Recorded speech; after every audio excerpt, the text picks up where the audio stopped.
Well, thank you for joining me on this webinar. David Bunney is my name. I'm the author of Success Leaves a Trail. Today we're going to talk about people skills and communication. And the promise I make to you is that we're going to keep it simple. This doesn't have to be a complicated subject. So let's have a look. Remember when your mother said, play nice with the other kids in the playground? Yeah, right. How did that work out? Well, you see, as adults, it's pretty much the same. It doesn't get any more complicated than that. So in this webinar, I promised we're going to keep it simple. We're going to look at three main areas: understanding people's behaviour, first of all, communicating more effectively, and the last section is improving your relations. Your ability to communicate effectively with other people has a huge impact on your lifestyle. And the consequences of poor communication are felt in all different areas of your life, particularly in your family life, and it's sad if children or youth are involved. With the high percentage of divorce rates, very often just your personal relationships comes down to poor communication causing a lot of problems. And of course, you're not spared at work either, because poor communication in the work situation causes stress, or it even leads to depression. So the negative consequences of poor communication should be a great motivator to learn the people skills and just get better at communication. Because as you would agree, the benefits far outweigh the negatives of poor communication. So learning to get along with colleagues from work and just having more fun, improving your family life, they're fairly good benefits, wouldn't you agree? So let's have a look at how we can learn some of the techniques required. So let's look at behaviour. Have you ever looked at your own actions and wondered, I don't know why I actually do that? Or you look at your family or your friends and say, I have no idea, no clue why they behave like that. Look, this whole subject of understanding people's behaviour is deep. And I know the medical profession and academics have their own opinions, and often it's just confusing. And it's a subject where it doesn't have to be. I've been studying this myself for many years, and I pride myself on the ability to try and crunch complex topics down into understandable methods for most people just seem to get it. So let's have a look at a few things. Well, I'd be surprised if anyone has not at some time in their life had a personality test or done one, even if they're on holidays, or if they did one perhaps for work in a very serious situation. The challenge is there is so many personality and behaviour tests out there. What do they all mean?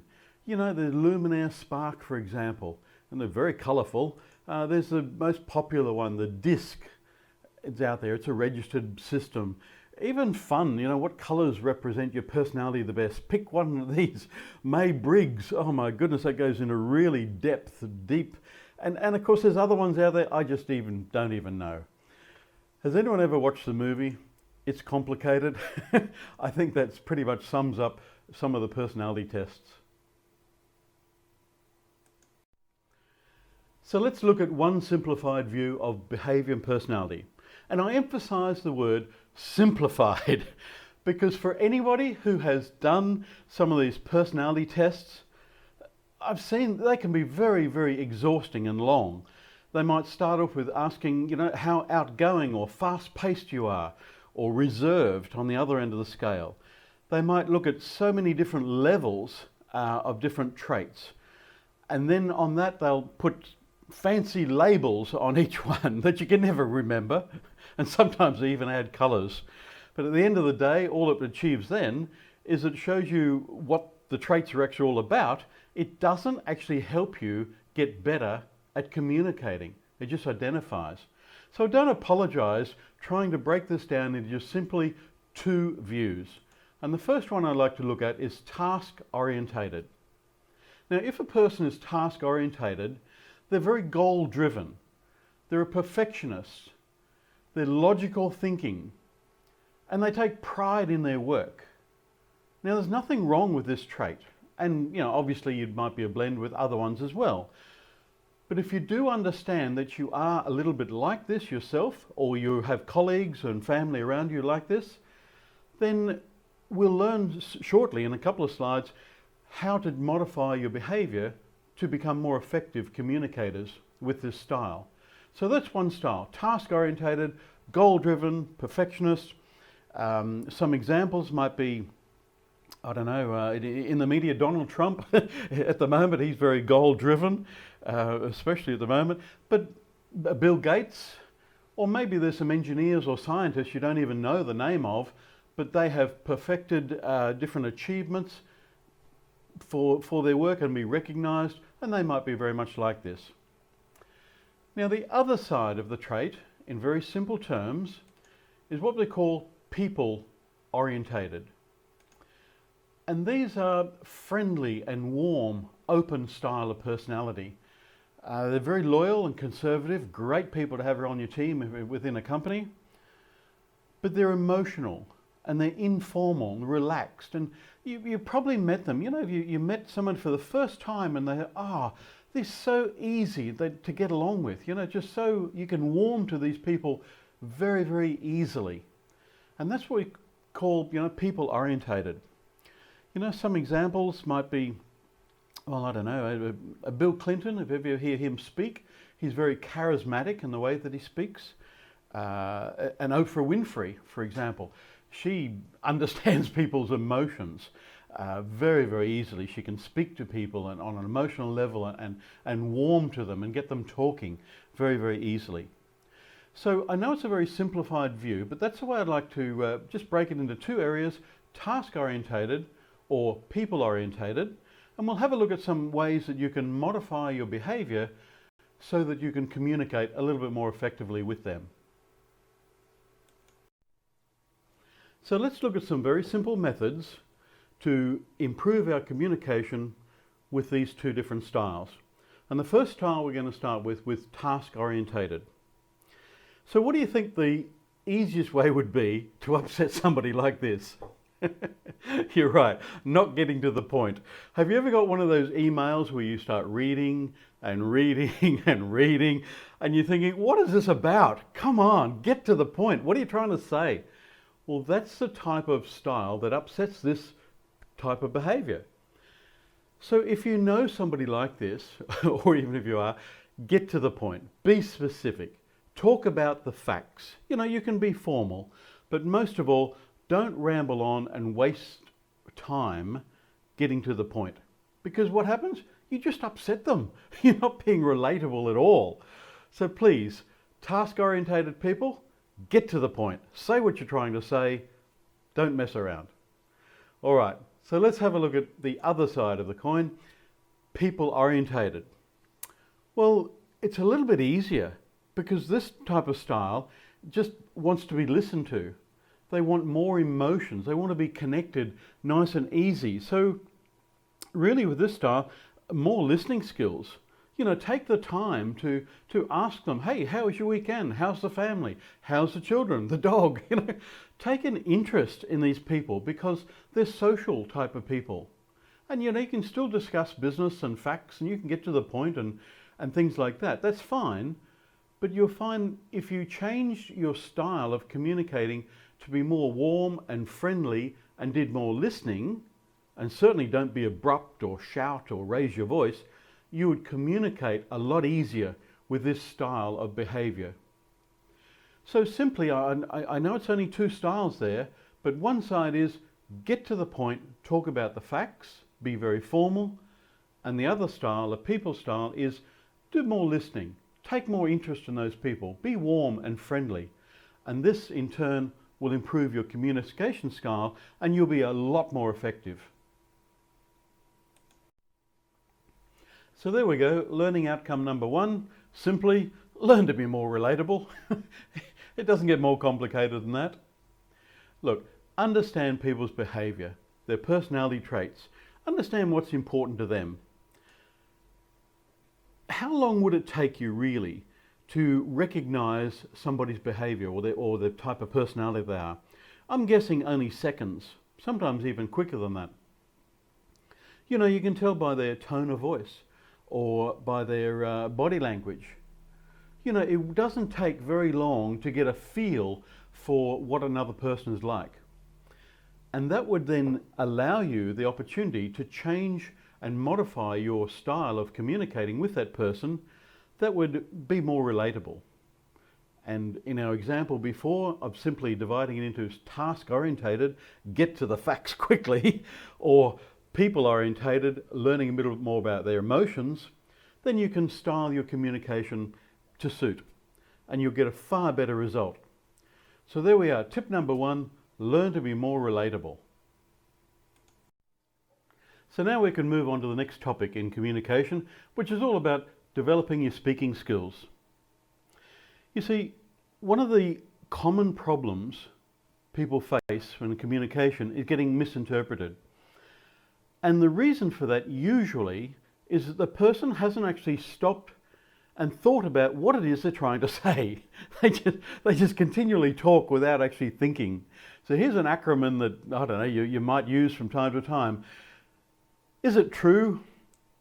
Will it be helpful? I is for inspiring. Necessary.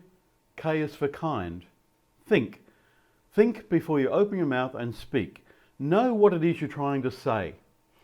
And of course, there are many other elements that make up good communication, especially your choice of words, or it could be the tone of your voice, or the pitch, or the pace, or the speed that you actually speak, or the volume. You know, there are many other body language as well. They say that body language makes up the majority of how people perceive and interpret what it is, the meaning of what you're trying to say. So I guess the best tip I could deliver in this section here would be to learn to think more. An easy way to do that is to learn to listen more. And if you're listening, that's giving you the time to think about what it is you're going to say next before you actually say it. And of course, choose your words wisely. Choice of words is so important. In fact, that reminds me of a point we're going to move on to. Thanks for staying with me.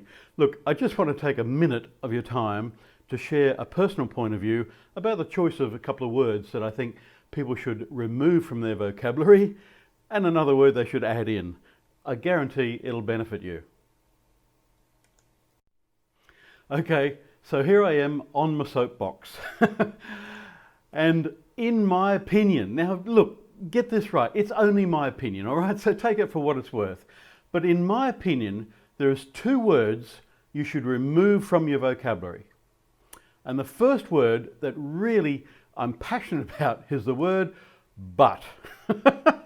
You know, if your name's Bob, can you imagine your boss coming along? Oh, look, Bob, you're doing a great job. You're meeting your sales targets, the staff like you, the customers like you, but, and what do you think's going to come after that? We're going to give you a pay rise? No way. Look, society has conditioned us to believe as soon as you hear the word but, something negative is going to come after that word. So please try and get in the habit, wherever possible, get rid of the word but. Replace it with something neutral, maybe like however or something like that. And if you're writing it, it's however with a comma. But please try not to use the word but. Now the next word is like. Unless you're a 16-year-old where your world totally revolves around the word like, then please try and remove it. And yet you see so many people still using it, like speakers in front of a crowd. You know, and I'd like to thank you all for coming today. Well, if you'd like to thank them, go ahead and thank them. Or you're writing, I'd like to inform you that your application was unsuccessful. Well, if you'd like to inform them, go ahead and do it. It is so, it's not assertive. Remove the word from your sentence and then you're left with a positive. I thank you for your help. I thank you for coming today. Or I inform you that your application was unsuccessful. The word like is just not positive. So please, wherever possible, remove it. Okay, so we've removed 2 words, Now let's add one back in. And again, it's only my opinion, but in my opinion, everybody should use the word appreciate a lot more than they currently do. I appreciate your time. I appreciate your help. Just say it at every opportunity you possibly can. The word appreciate goes a long way for good manners. Okay, that's it. I'm done. I'm off my soapbox. Thank you. I thank you and appreciate the opportunity to voice my opinion. Okay, so moving on to communication, we can now have a look at some of the barriers that we're faced with that contributes. And we said understanding people's behaviour was one of them.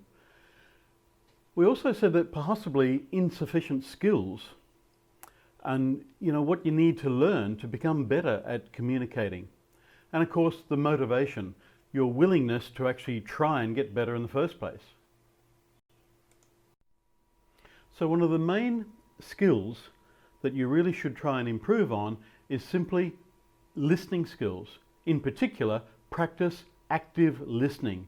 Learn to stop talking, give the other person your full attention, and actively listen to what it is they're trying to deliver. That one tip alone will improve your communication enormously. Another tip on active listening that's going to improve your skills is paraphrasing, repeating back what you heard. And it works two ways. It helps clarify communication, and it also shows respect and manners to the other person that you are actually listening to them. It works really well. Now, the other considerations we mentioned earlier before about the actual voice itself.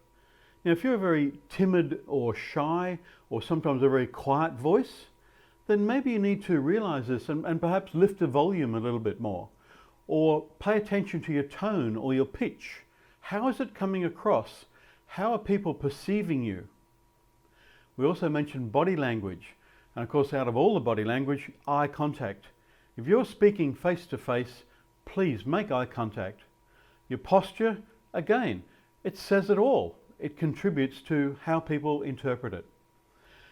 And the other topic, it's a little bit too large to cover in this webinar, it's called active voice. And I'll try and promote this wherever I can.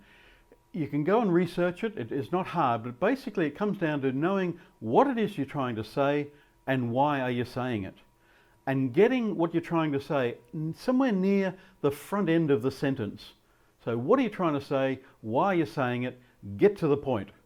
And looking at some of those behaviours earlier, that's going to please certainly some of them.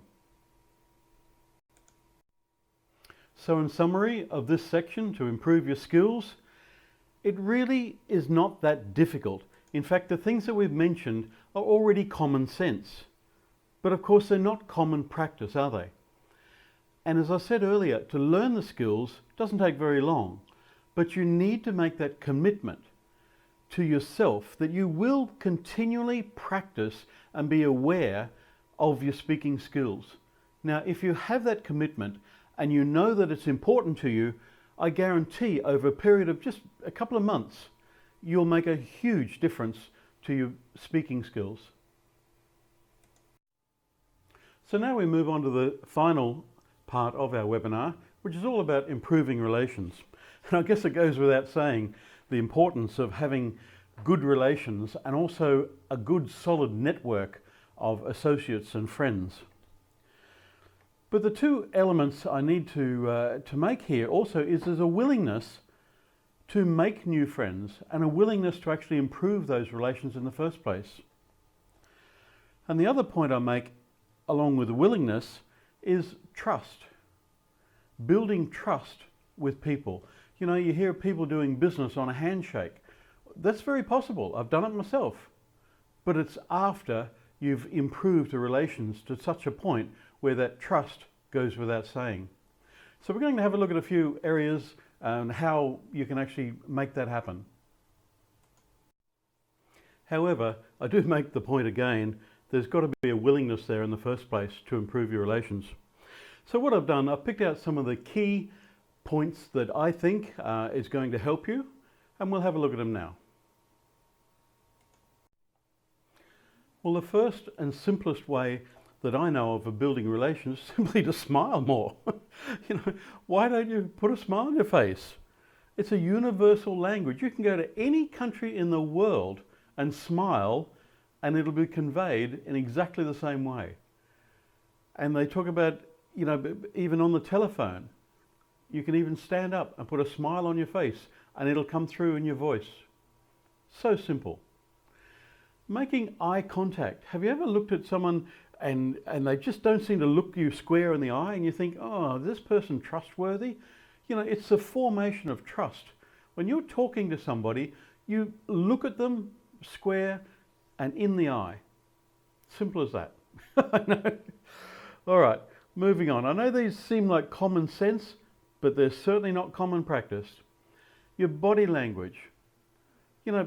If you paid more attention to how you're facing the person or how your body is expressing your communication style, that's going to improve your relations a lot.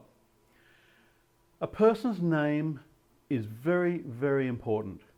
And I make the point of don't take liberties of shortening people's names. If a person introduces themselves by a name, that's what you call them. You don't take liberties of shortening it.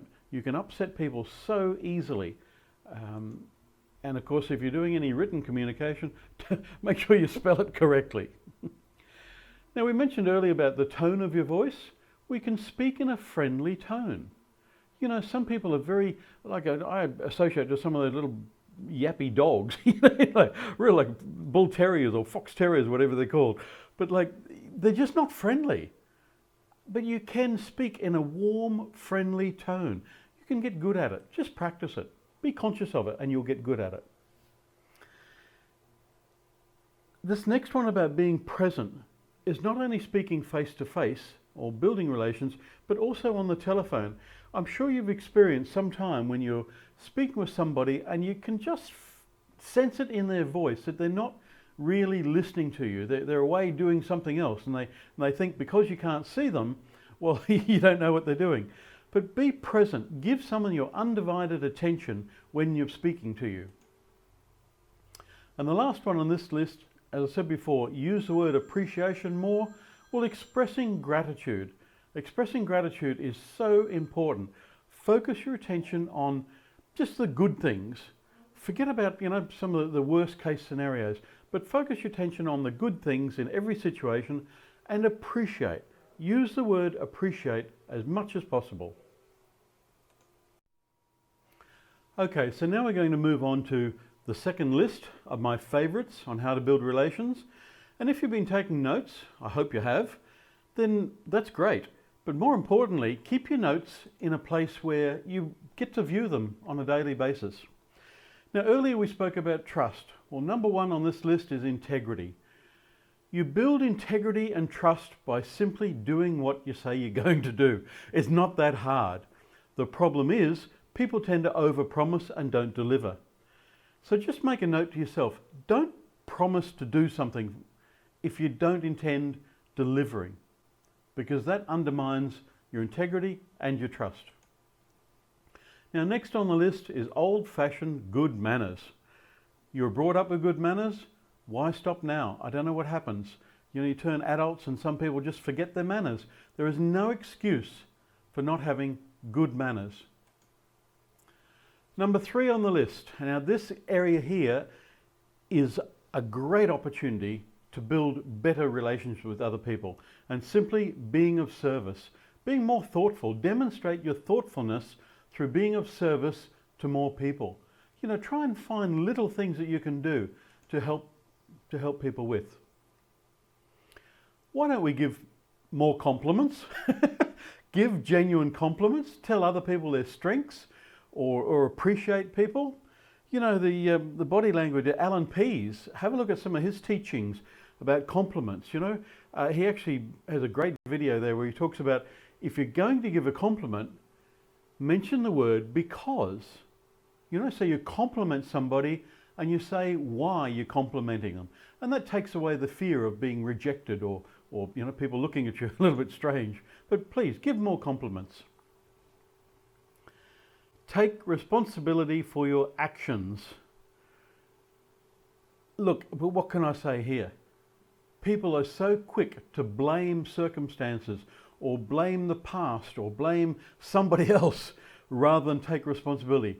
If you're going to build relationships with people, part of your integrity, part of your trust is simply learning to take responsibility for your actions. Be generous. Goes without saying. Give and share wherever you can, whenever you can. Be more generous. It comes back around. Help more people. And the last on this list is, in my opinion, one of the most important, is have intention. Now let me explain how this works. If you've seen some of the Olympic athletes before they go into a race, you'll see them reciting either particular words, either loud or even in their mind, and they'll be repeating their intention that they had before a race. You'll see people before they walk on stage. You can have an intention on how you're going to interact with others before you actually interact with them. You know, for example, my intention words, and I mention this very, very often, is simply that I like to inspire, educate, and encourage people to do their best or to improve their lifestyle. But those three words will have a huge impact on how I actually behave with other people, how I interact with other people. Just those three words of intention. So I highly recommend you try and get at least one or two words in your own mind. How do you intend reacting or interacting with other people? And then play those words through your mind on the first greeting or even as you're interacting. And that'll help on your voice and your manners and everything. So there 2 slides of 7 tips. So we've got 14 best tips that I know of building relations. Please revise them, pick out the ones that are most appropriate, and most of all, put them into practice. So you can see from those tips, building relationships isn't that hard. In fact, it's really simplistic in a way. If you look at some of the points that are mentioned there. I guess the hardest part is actually putting into practice and overcoming sometimes a fear of trying to build relations. So I just encourage you, wherever possible, just take small steps. If you can just build, one new acquaintance or make one new friend in the coming months, that's your first step. Don't be afraid, just make an effort. In fact, you might be surprised how interesting it can be to meet new people when you realise how different they are. And build relations. You see, you can learn so much from other people. And over a period of time, it becomes a lot of fun. You actually quite enjoy meeting new people because they all have diverse backgrounds, particularly cultural and that, and you really don't know what other people, what knowledge they've got that you don't have. So make it fun, make it more enjoyable, learn to meet new people and build better relationships. So there we have my best advice on how to improve relations. So the key learning outcomes of this section starts off with making a genuine effort. Now we spoke before about having the willingness and the motivation, but please don't be afraid to just make a genuine effort in the first place. After you have got some good relations, value those relationships. They're important. So make sure you actually do everything you can to protect your integrity and to actually value your relationships. And of course the third point out of this is to network more, build more. Measure it if you want to. How many new people have you met in the last, say, week? So network more. So make an effort, value relations, and network more. They're the 3 key elements out of this section. I know we've covered a lot of learning so far in this webinar.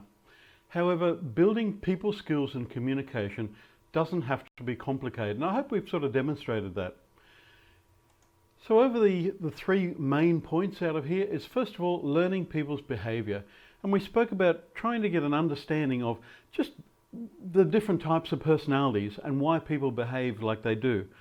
And we said that they were task orientated or maybe people orientated. So task orientated, giving people the facts, whereas people orientated and they're warm and friendly, talk about their emotions, being friendly and taking a genuine effort to find out what's important to other people.